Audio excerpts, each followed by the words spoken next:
Hello, the moral of the story is don't start a video when you've just put loads of hand cream on. It's like, can I even pick up a book? Can I pick up the cards? If I pick up the water bottle, it's going to go like that.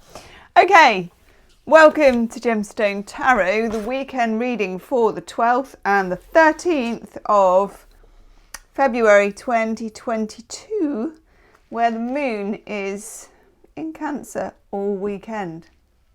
Yes, time for that big emotional conversation with yourself. I love myself. No, I don't. Yes, I do. Sometimes I love myself. Mostly I hate myself. That's moon in Cancer energy. Okay, lean into it. Go with it. What can we do?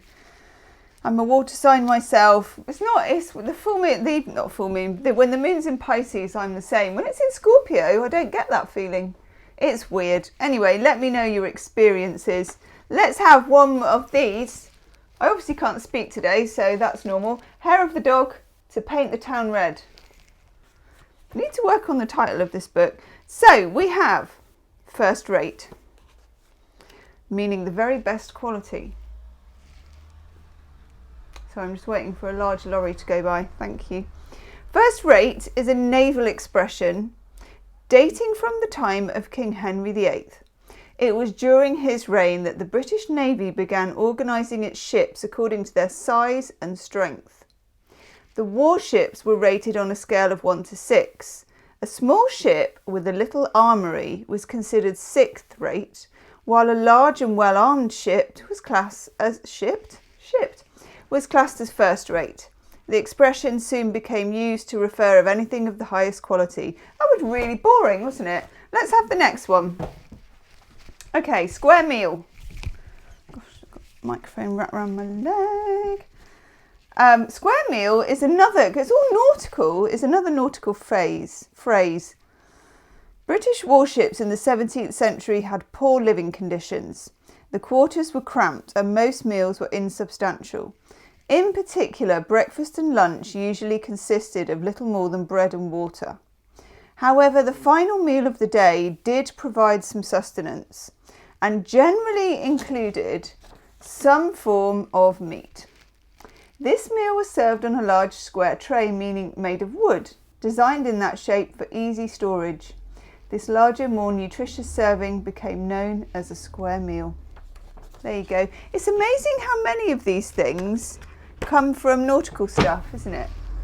I know that a lot of, like the Navy, have their own special language that they use when they're on board ship, which is really cool. Someone once printed me off a sheet of it and it was like, it was almost poetry. Okay, I'm looking for a certain set of cards. These ones. Astro, star codes, Astro. Okay. Can't really do it so much with these because they're not very substantial. They'd just be like ripping it open. Right. Still quite crispy, so we need to just bend them about a bit. Well, not bend them about. Flex them a little. What do we need to know? These are kind of, divided into planets, houses, signs. Oh, they're really nice actually. Ooh. I'll take 2 more. We're going to do it, right. We're going to do it in a little Celtic cross type scenario. Ooh. Cripes. That makes some sense to me in a weird way. Now, these are astrological cards and I'm not getting down and dirty with the astrology, okay? This is our interpretation, you and me. So, the overall energy card, this is beautiful, is Mercury. And we get messages.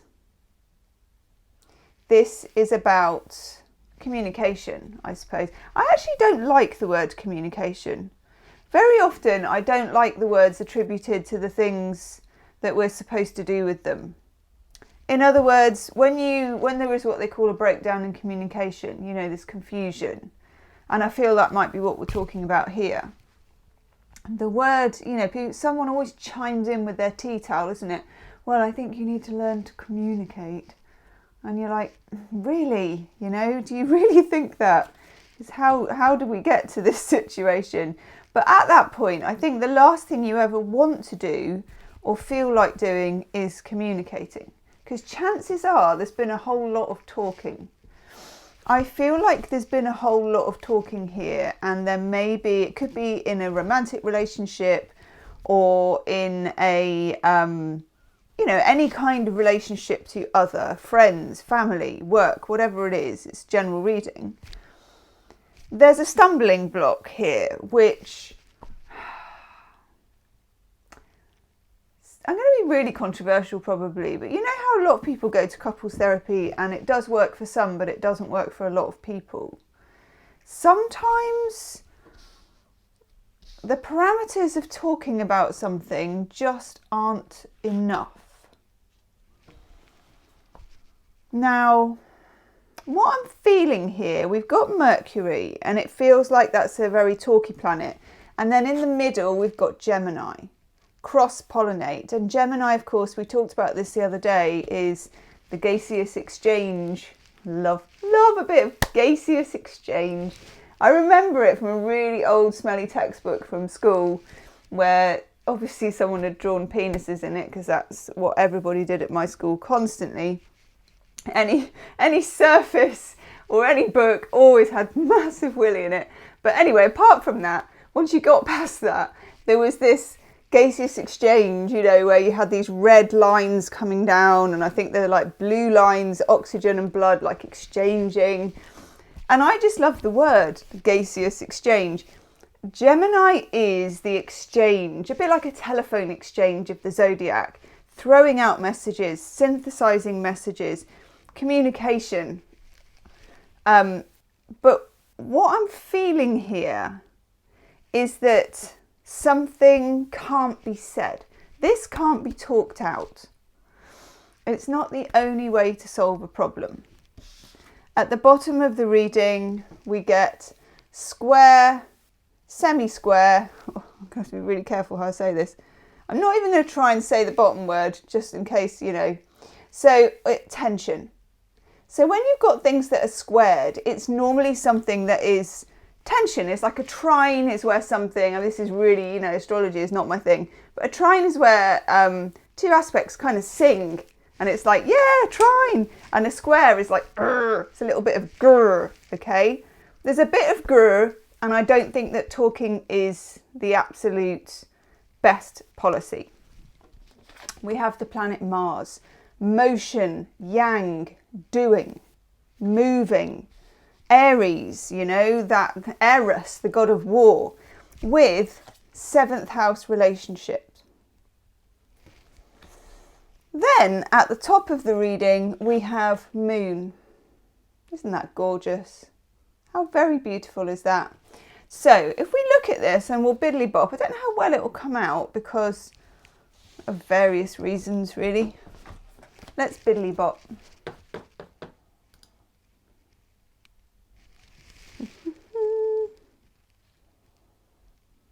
Okay, that's not too terrible.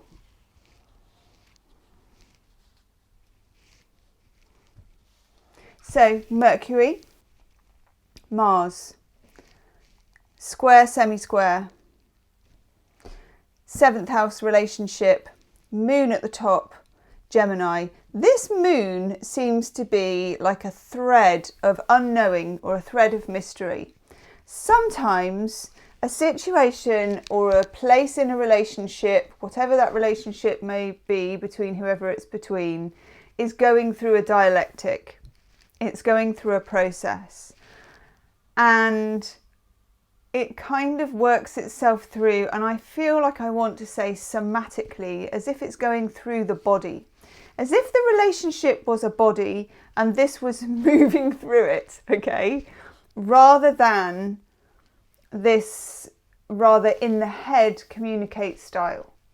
In other words, there's a weird process going on in a friendship or relationship that you're encountering, could be to do with work or whatever it is, that isn't particularly going to get solved the more you talk about it. And don't apologise for that.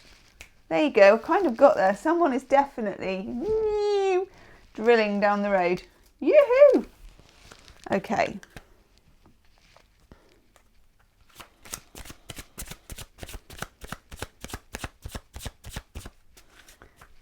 What do we need to know? Chuck, Spezzano, Enlightenment cards.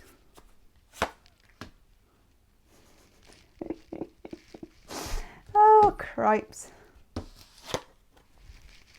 Oh, let's bodily bip back. I don't get better at this. That's the thing. Things are not always linear, are they? Like, I'm sure I'm not that much better with the 2-camera thing than I was in the beginning. I just circle around the same mistakes. Hey ho. Okay, what do we get except relationships, and we get roles? Sometimes when you have a block between two people, you are both playing out a role that was given to you. Usually from childhood. It's complicated, but usually. And sometimes it's two 8-year-olds meeting. It's not two adult people meeting. And sometimes it just needs to process. And I really do feel that's what's needed here. I think that the more you talk about this, the further you get from any kind of resolution, if that's even the right word to use. Let's have, if I can find them in here. Looking for some oracle. Oh, see, I tidied them up. Lethal. Yeah, I will actually. Wisdom of the Hidden Realms.